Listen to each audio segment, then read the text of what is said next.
Hello everybody, and as you can see from this thumbnail, or is it a thumbnail? We'll find out later, that I'm covering the analysis and symbols of Spy Kids 3 Game Over.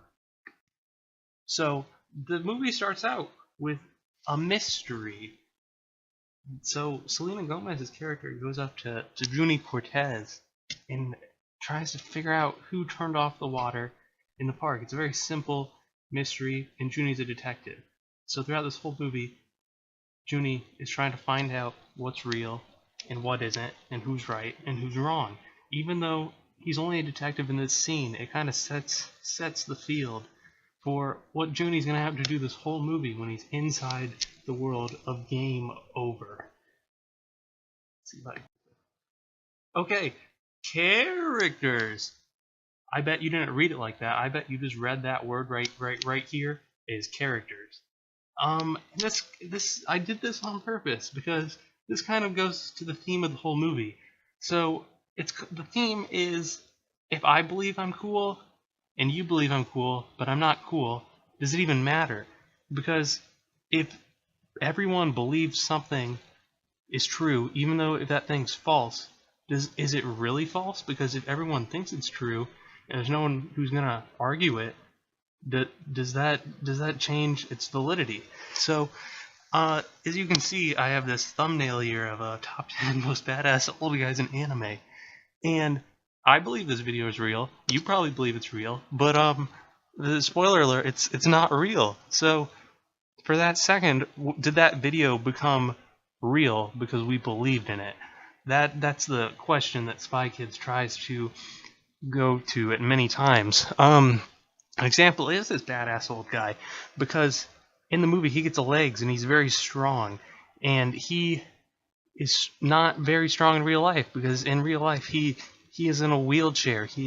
Even if he may have strong arms, but like, it's hard to lift things because he'd have to bend down and get out of the wheelchair, and at that point you might as well just have the person helping you out of the wheelchair just pick it up for you. But at the end of the movie he says to Junie, like, I'll leave this game with you, but when we get out of that game, I want you to look at me the way you're looking at me right now, as the strong old guy. So, Grandpa obviously believes he's strong. We, the audience at this point, believe he's strong.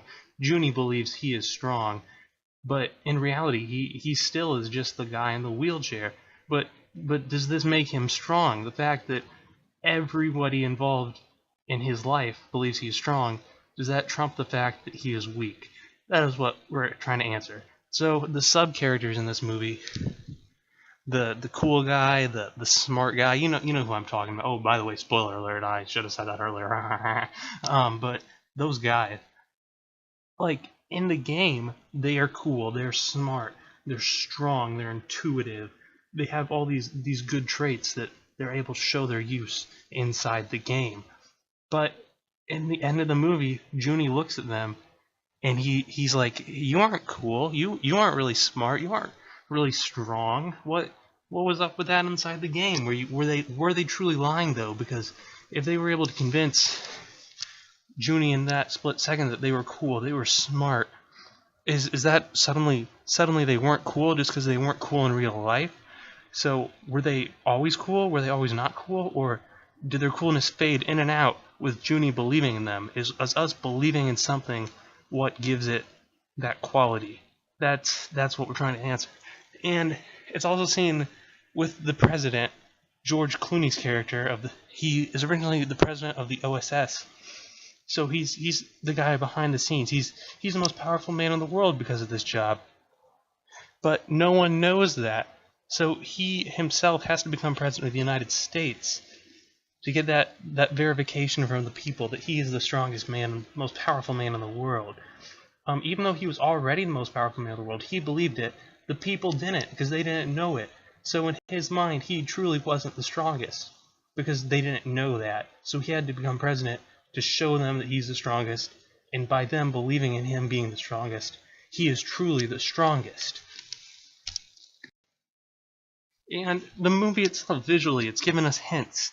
There's many times in the movie where Junie's foot is clearly not on any ground, because we have all these CGI textures and footholds and platforms, and there's times where Junie's just walking along the edge and his foot is like not touching any solid surface that we the audience can see, but Junie is keeping walking along. He doesn't see it. Us the audience is like, well, something must be there because he's clearly not falling. So this begs the question. It probably was an error by the animators. But if we believe that something's there, Junie does, because he doesn't care. Maybe he has super strong foot muscles in that one foot, but we don't know. So is something really there? And this is the fun part of it, because, you know, most people would say, oh, these animators suck, this movie sucks. It's a mistake. But, you know, we have to dive deep and see, was this all intentional? Because it supports the movie's theme. Finally, the guy, Elijah Wood did a great job. I thought he should have gotten Best Supporting Actor for this year, but you know it wasn't in the cards. I just pulled a deck of cards out of my pocket there, but it's a PowerPoint, so that joke doesn't really work over the internet. But that's another thing, because you may have laughed at that, and I in my head am laughing at that. So does that make it funny? What if there wasn't a deck of cards in the first place? Is it still funny? Is the deck still there? That's what's so great about this medium. But back to the point of the guy. So at the beginning of the movie, people are starting to think Junie is the guy. He's gonna beat the game. He's the one. He can do it. He's like Neo. And Junie himself, he doesn't think he's the guy, but everyone around him thinks he is. And eventually, Junie begins to convince himself he's the guy. So at what point was Junie the guy? Was he the guy when the people believed he was the guy? Was he the guy when he himself believed? Because at one point Junie stopped believing, because Elijah Wood's character comes out and he says he's the guy, and everyone else suddenly believes Elijah Wood is the guy. Because Elijah Wood himself believes he's the guy, and everyone else believes he's the guy, then Elijah Wood must be the guy.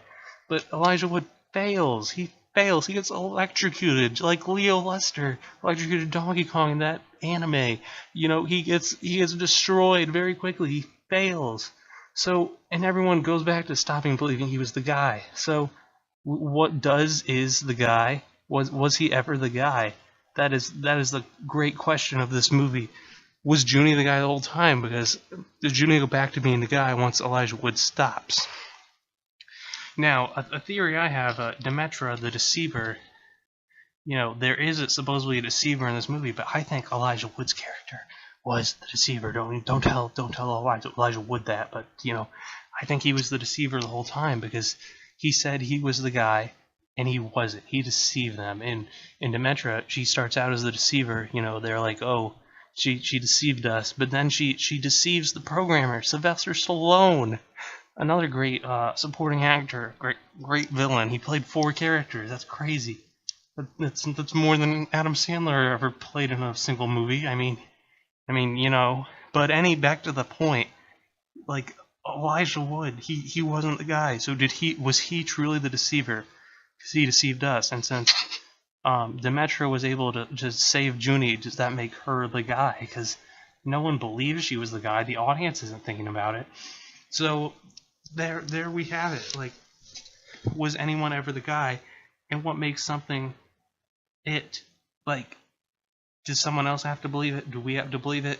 Is there some middle ground in between those? That's a tough question, and it definitely varies between circumstances. And I think it's a very interesting question that this whole movie pounds just deep into it, with the animation, with the character arcs, like every character, and at the very end of the movie, even the final boss fight against the giant monkey robot kaiju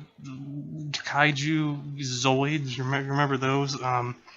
Megazord. But he needs backup. Junie needs backup. So they say everyone's your family, even though these people we see flying to the scene from past Spy Kids crossovers, you know, like cereal brand Christmas specials. Like I don't even know where half these characters are from, but they come in to help Junie, because Junie believes they're his family. They believe they're Junie's family, even though they are not related in the slightest. So these high concepts like family, like strength, like intelligence. What determines when they are and when they aren't? And is it down to us believing, or we need to make them believe? That's definitely the question that Spy Kids 3 dares to try to answer. That in a lot of movies, and books and works of literature, they're just too scared and they can't handle the material. I think Spy Kids 3 does a great job presenting this to a younger audience, the audience of video game lovers, and everyone just tries to make it palatable. Thank you very much.